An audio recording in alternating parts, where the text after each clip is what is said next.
लोगों से मेल जोल और तारुफ कम रखो। मेरा गालिब गुमान यही है कि तुझे जो तकलीफ और ईजा पहुंची होगी वो किसी वाकिफकार से ही पहुंची होगी।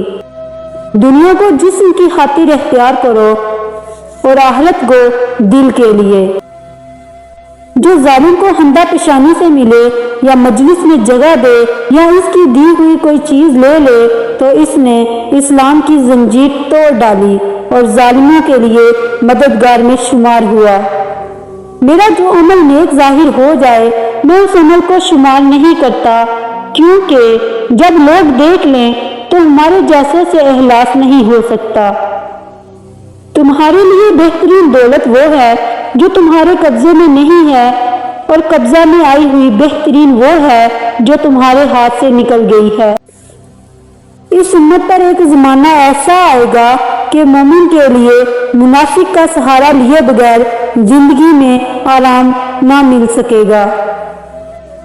हर दिन जो गुजरता है मुझसे कुछ हिस्सा लेता है और मेरे दिल में हसरत पैदा करके चला जाता है।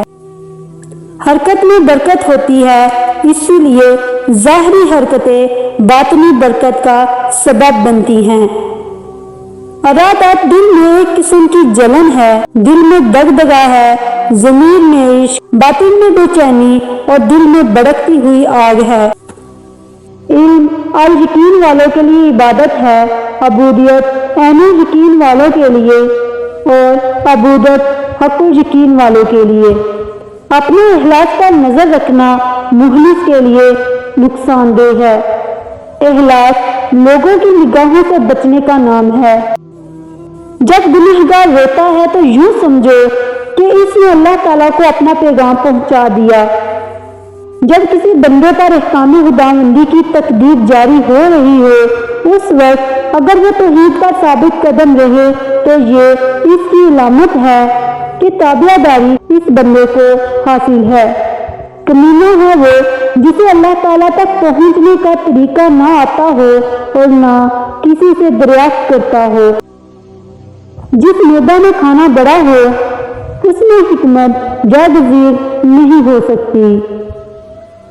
आरिफ के साथ मेल जोल रखना इसी तरह है जिस तरह अल्लाह ताला के साथ मेल जोल रखना। अवाम की तौबा गुनाहों से होती है और हास लोगों की तौबा गफलत से होती है। तौबा की हकीकत ये है कि ज़मीन बावजूद अपनी फलाही के तुम्हारे लिए इस कदर तंग मालूम हो कि तुझे करार हासिल ना हो, बल्कि तुम्हारा नफ्स भी तुम्हारे लिए तंग हो जाए। यकीन उम्मीदों को कोताह करने की दावत देता है और उम्मीदों को कोताह करना ज़ुहद की तरफ ले जाता है और ज़ुहद से हिकमत पैदा होती है और हिकमत से अंजाम में गोरोहोश की आदत पड़ती है। जिसका ज़ाहिर उसके बातिन पर दलालत ना करे उसके पास मत बैठो। जो चीज़ भी तुझे खुदा से गाफिल कर दे वही दुनिया है। अगर तेरा दुश्मन ऐसा है कि वह तुझे देखता है और तू उसे नहीं देख सकता तो एक ऐसी हस्ती की पनाह में आ जा जो तेरे दुश्मन को देखता है लेकिन वो उसे नहीं देख सकता।